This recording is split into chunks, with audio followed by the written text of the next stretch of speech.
Come on in, sit back and relax. You're listening to the Wealth Tech Today podcast. I'm your host, Craig Iskowitz, founder of Ezra Group Consulting. And this podcast features interviews, news, and analysis on the trends and best practices all around wealth management technology. My guest for this episode was Gene Sullivan, head of research at Ezra Group. And what did we talk about? Some very interesting stuff. We talked about the AI Notetaker and Agentic OS Strategic Buyer's Guide that we just released. You can get it for free at wealthtechtoday.com. And we talked about some of the things in this report, including the great bifurcation, which is the theme of the report, how we see the market splitting into different product categories from just note takers and transcriptions, also into these full-featured agentic operating systems, which we're also calling the Everything app, because they're building out all kinds of other capabilities, financial planning, money movement, onboarding, PDF file importing. Really everything is being put into one application. So it's really great for advisors and wealth management firms. But also we see a massive market shakeout on the horizon, and Gene and I talked about that. There's already 21 to 30 to 40 of these applications, with more coming on the horizon. So eventually there's going to be some winners and losers, and we think that'll happen sooner rather than later. So that's what we spoke about. But before we get into the interview, let me do a quick Ezra Group plug. If you are a firm building wealth tech software, you know it's difficult. For most of you, the real challenge isn't product development, it's figuring out how to actually sell into the wealth management industry. So Ezra Group can help wealth tech firms accelerate that process. For more than 2 decades, we've advised RIAs, broker-dealers, custodians, and other firms on the tech vendors that they are trying to work with and that the firms you're trying to reach. So we understand how these wealth management firms evaluate technology, how their buying decisions are made, and why many vendor sales strategies fail. We work with wealth tech providers on go-to-market strategy, competitive analysis, pricing strategy, positioning, and other types of market analysis. And we can help you with distribution planning designed specifically for the wealth management industry. So if your firm is trying to grow revenue, improve your market position, or break into larger enterprise relationships, visit EzraGroup.com and schedule a call with our team. And now, my standard housekeeping chores. Please subscribe to the show wherever you listen to podcasts so you don't miss an episode. Make sure to check out our sponsor, the Invest in Others Charitable Foundation at investinothers.org. And if you're a software vendor, like I was just talking about, please go to our website, ezragroup.com/register, and register your product for our Wealth Tech Integration Score, so your score will always be up to date. And now, let's kick this thing off.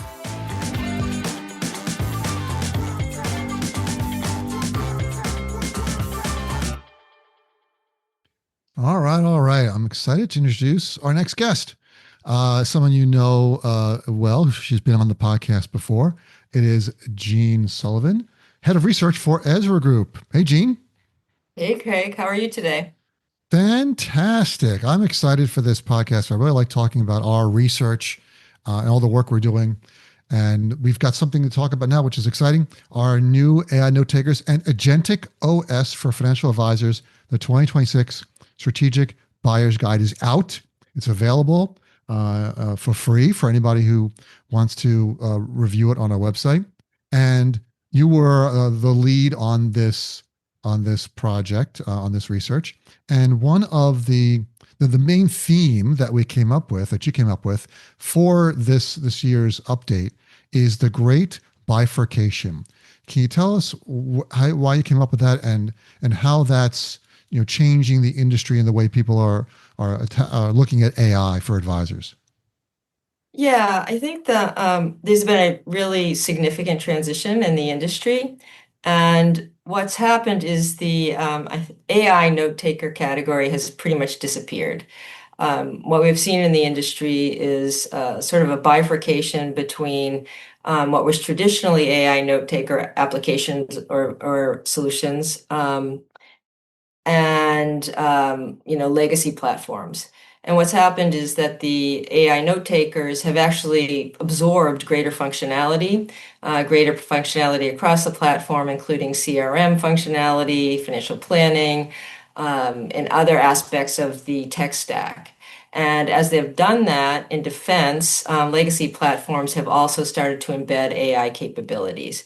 So we're just seeing this huge divide in the industry right now. And as that happens, we're also seeing more more competitors who are now in these categories.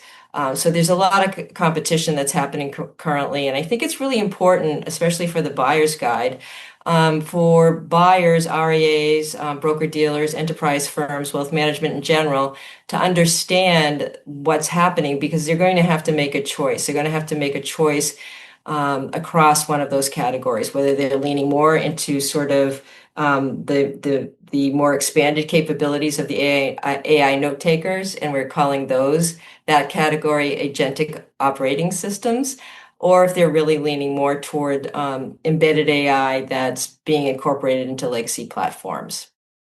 Yeah, we've got it broken out in the report for anybody who is going through that. All this, there's a lot more detail. It's a lot more rich and enriched since with the update we did. We put out a report last year around this time, and so much has changed. Normally, we do our product reviews every 2 years in other categories, whether it's portfolio management or sometimes 3 years, because things don't change that much. But man, in AI and note takers, things have changed dramatically, and so much so we even changed the category, changed the title of the report to include Agentic OS because all of these applications are launching agents. Yeah, I think what's also really important, and this is important for anybody who's thinking about investing in any of these applications, is that Agentic AS is really the solution really employs a network of agents across the tech stack. That's true Agentic OS. And Yes. and what happens is that, the application stretches across the entire tech stack, and there's an orchestration of information that flows between all the disparate systems. So it's important to understand kind of the underlying technology there as opposed to what the legacy systems are doing, and they are just simply, building their own AI applications that are embedded directly into the platform, and they're more efficient in many ways, or they're actually emphasizing efficiency, but they're not as, I guess, as far-reaching and as robust right now, at least, as these agentic OS systems. Yeah, it's really crazy how things have changed so fast. But I wanted to talk about what's in this report. The differences between this report and last year's. We've more than doubled the number of products we looked at. Last year there were 9 advisor specific, I think 4 generic, so it's 13 altogether. Now we have 12 advisor specific, 6 generic, and 3 CRM native note takers. So that's 9, 21. Mm-hmm. And we had to leave off a bunch that we couldn't even review. There were just too many. So the advisors are getting way more choices than they had before. Yeah, then not only are they getting more choices, but they're also there's also a greater adoption within this category. So we've seen market share statistics increase pretty significantly. So that's really important. And I think we have statistics in the report that indicate 50% of financial advisors now use AI tools. So we're seeing a real trend, especially away from the more commoditized offerings, toward the industry specific AI offerings. Mhm. Indeed. And some of the other things we added in this report is the enterprise feature composite score, where last year there wasn't a lot of enterprise. There was maybe 3 products that had enterprise features. Now more than half the products have enterprise features. So we came up with our own scoring criteria, Mm-hmm. which you can see in the report about how we figured out which ones had the best enterprise capabilities, which is very important for, especially the firms that Ezra Group works with, the large broker dealers and enterprise RIAs need those kind of features. Yeah, we did. We came up with just a really simple kind of rubric for scoring an RIA or an enterprise needs. So any firm can kind of go through this almost like question and answer grid and kind of come up with a score, and that score will direct them to, the type of solution that might be the best fit for them. I think that's really necessary right now because it's really hard to discern between all the different offerings, who's offering what. And so this rubric that we've come up with helps people kind of sift through the various offerings and understand how they differ. They certainly do differ. There's a lot of differences, Yeah. and it's important to know them before you pick one. um, because of all the different capabilities that are out there.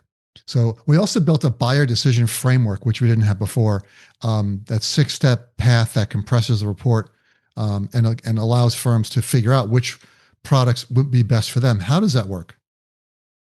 Well, we score, we actually provide, I think there's about 6 questions that we provide to anybody who wants to take this.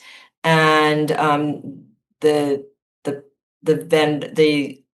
the wealth manager can actually score it 1 to 5. So 1 indicates that there's really no interest or very little need for that particular category, and 5 indicates that there's a big need. So, one of the categories might be, I think, tech fragmentation. And the wealth manager can sort of evaluate how complicated their technology stack is, and that the way they answer that, and whether or not orchestrating data across the technology stack is really important to them. And so the way they answer that will ultimately come up with a score, and the way they answer the rest of the questions on the grid comes up with a score, a total score that will lead them to a particular category. And within those categories, we name particular vendors that might be suitable for their needs. Excellent. So valuable. And it's Yeah, free. Look at all the value it's you're getting free. for absolutely no cost. All right. I want to That's jump right. into the industry findings. So we broke out. There's a whole section on industry findings and industry trends. What we are seeing at Ezra Group Research around this category. And let's talk about the first one, from pure transcription to expanded agency. So we talk about, what does that mean? Yeah, I think we touched on that a little bit, but pure transcription was the original AI note taker, kind of functionality. It was really just an application that was basically used for transcription, for transcribing, the conversations, discussions that were happening with meetings. Expanded agency is really, what we've been talking about, which is taking the note taker taking application and actually including other kind of functionality. We talked a little bit about CRM, financial planning, et cetera. But now it's not just transcription anymore. A solution provider might offer, meeting schedule, meeting support, new account opening even, and some of them actually even offer capabilities such as money movement. So it's really moving away from sort of a point solution into a more comprehensive, almost operating system that is becoming the standard within the industry. Indeed. And we're seeing these capabilities expanding so quickly that these platforms, certainly can't be called note takers, which is why we renamed the report Agentic OS, that they're building out so many capabilities for advisors. They're going to financial planning, they're going to book management, they're going into business intelligence. Where do you see the biggest benefit for advisors? I think the biggest benefit for advisors is that, the industry has always struggled with orchestrating data across a technology platform. And I think what's happening is that we're finally in a place where that's actually beginning to happen. And so now, instead of, an advisor, having to log into multiple applications, it's really creating a greater workflow efficiency for the advisor, and that frees up the advisor to spend more time with the client. So I think, that's always been something that the industry has looked to do. And finally, I think because of AI, the industry is able to begin to do that, especially with these AI or these agentic OS vendors. Indeed. I mean, looking at the way they're marketing their products, they're not saying note taker at all. They're really pushing them as advisor operating systems, agentic operating systems, workflow products. And the next thing I want to touch on industry trends is the orchestration layer. That these Mhm, tools are becoming orchestration tools. They want to move data and do workflows between other systems. mhm.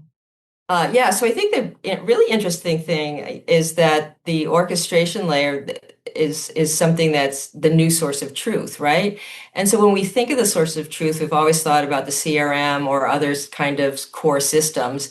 But what's happening now is it's really not the source of truth is not necessarily where the data is sourced, but it's actually where the intelligence is or lies. So we're seeing a big shift between, in sort of the way we think about that. And the orchestration layer has been, just something that the industry has been striving for a very long time. And it's not only going to create more efficiency, but it also creates the ability to do more analysis and do next best action types of analyses. So it's really something that I think will really unlock a lot of productivity, but also revenue enhancements within the industry. Hmm. Yeah, I think there's going to be a lot of that, and the benefits generally are that when we talk about software, that revenue growth always sells more than cutting expenses. And I think these vendors have heard that, and they're all pushing ways to grow revenue either by looking at your book of business and finding opportunities, or doing business intelligence, or looking at even looking at held away assets and looking at how you can increase your wallet share. They're all expanding into growth engines. Yeah, and I think the other thing that's happening too when we think about the orchestration layers is that in the past, the industry always struggled with, data inconsistency. And what we're seeing now is that this orchestration layer actually can, determine which is the most correct or most current piece of data within the system. So it's just a really powerful functionality and benefit that we're seeing as these agentic OS providers. No worries. The new source of truth is one of these industry trends. And I read an article, I think it's already 2 years ago, where the article was tongue in cheek entitled "Death of a Sales Force," and they were talking about how 2 years ago they see AI tools becoming the new CRM, taking over for the CRM, because CRMs don't generate data. They just collect it, right? Mm, So if the AI note takers are doing all of the collections, they're the gatekeepers, they're gathering all the information and then just pushing it to the CRM. But the advisor is spending all of his or her time in the note taker because it's got meeting prep, meeting execution, meeting mhm. follow-up, all the tasks, workflows, business intelligence, other tools of looking through your book of business. I'm never touching the CRM again. I'm just pushing data to it. That's a very expensive backup. What do you see as happening to how soon do you think CRMs, do you think, first of all, think CRMs are going to be going away? And if you do, when or why not? Well, I definitely think that well, what's happening right now is that the solution providers are actually partnering with the CRM providers, financial planning vendors, et cetera. So there's a partnership going on, and I think that partnership is it's benefiting both right now. But I think as the agentic OS providers begin to expand their capabilities, you're exactly correct, Craig, in that the wealth managers are just going to ask themselves, well, why am I paying for a CRM when, for both the CRM and the sort of overriding capabilities that are being provided by the agentic OS providers? So they're double paying. And I think what's going to happen is that we will eventually see just a change, I think, in the functionality. And the CRM providers will become more of database will become databases versus the source of truth, and we will see some sort of consolidation within the industry. That's got to happen. I mean, with 30 applications, can't possibly survive. Hmm. There's definitely going to be some, although most of the time we always hear about the firms that are starting with much fanfare, but firms Hmm. never announce when they're shutting down, Right. or if business is slacking off because they just can't grow fast enough. So I think we'll hear some firms just quietly um, check out rather Yeah, I than think. Go ahead. rather than get acquired because it's so cheap. People think it's so cheap to buy software or build software. Why buy it? Yeah, I think the other thing that's happening though is we really haven't seen where the platform providers are going to go. We know that they are currently, launching new AI products. So I don't think that we've seen the full force of their enhancements Mhm. to their legacy platforms. Yeah. And the other thing I think we're seeing is the, more general sort of generalist solutions like Zoom or Fathom. Mhm. We're going to see we're going to see them being squeezed out unless they are able, because they'll be commoditized. So we're going to be seeing those, really, I think, a consolidation there, and we're going to see that those particular players squeezed out of the industry. Let's talk about other industry trends from back office admin to front office growth. Automated onboarding. Zox and Jump, I think, and Millie, and maybe one or two other ones, have already announced onboarding tools where once they capture all the data from the client, they will now open up the accounts. They want to open up accounts on the custodian. They want to open up an account on the financial planning tool. They can open up an account on the CRM or other applications. They want to be the control center that launches accounts across your firm. So this is a huge benefit, and it's also a major pain in the butt for a lot of our clients. It's always been an issue because there's so many different pieces of data that need to be brought on, and this is where most of the NIGOs occur is on onboarding. So, do you see these Notetaker Agentic OSs with onboarding becoming very valuable tools for advisors? Yeah, and I think they already are. So they're collecting, these tools are collecting, information in discussions during a client and advisor discussion. They're turning that information automatically into data that can be used to onboard a client and open a new account. So that has always been so problematic within the industry. It's always been really complicated, and it's required a lot of time for advisors. And I think we're going to see that streamlined and, finally resolved for advisors. And I think what I love about the onboarding task is, of course, every advisory firm has to do onboarding. And most advisory firms don't have one solution. They often have a cobbled together series of solutions that handle onboarding. And if these AI tools can do it smoothly and seamlessly and onboard multiple accounts at the same time across multiple custodians or into multiple other systems, that's going to be a game changer.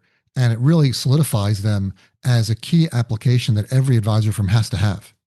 I think, yeah, you've hit the nail on the head. I mean, right now there are solutions that, you can that advisors can, pretty easily open a single account with a single custodian, but a lot of firms have more complicated, information needs, and opening multiple let's take a household.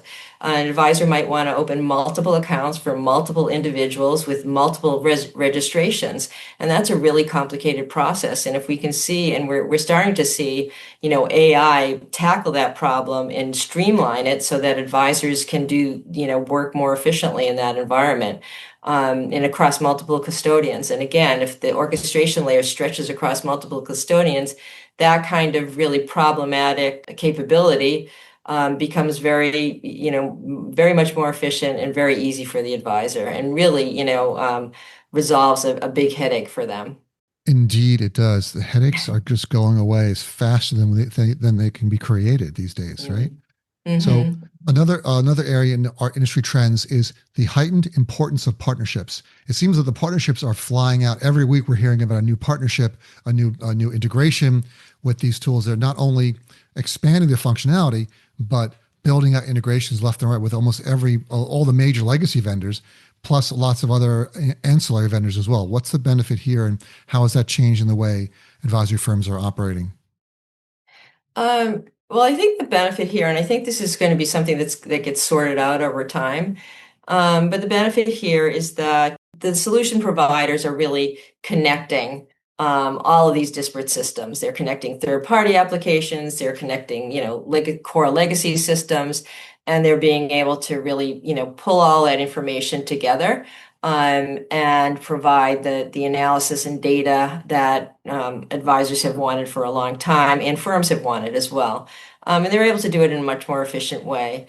And also instead of the advisors spending time sort of in the back end of the process, they're now just able to spend time with the client.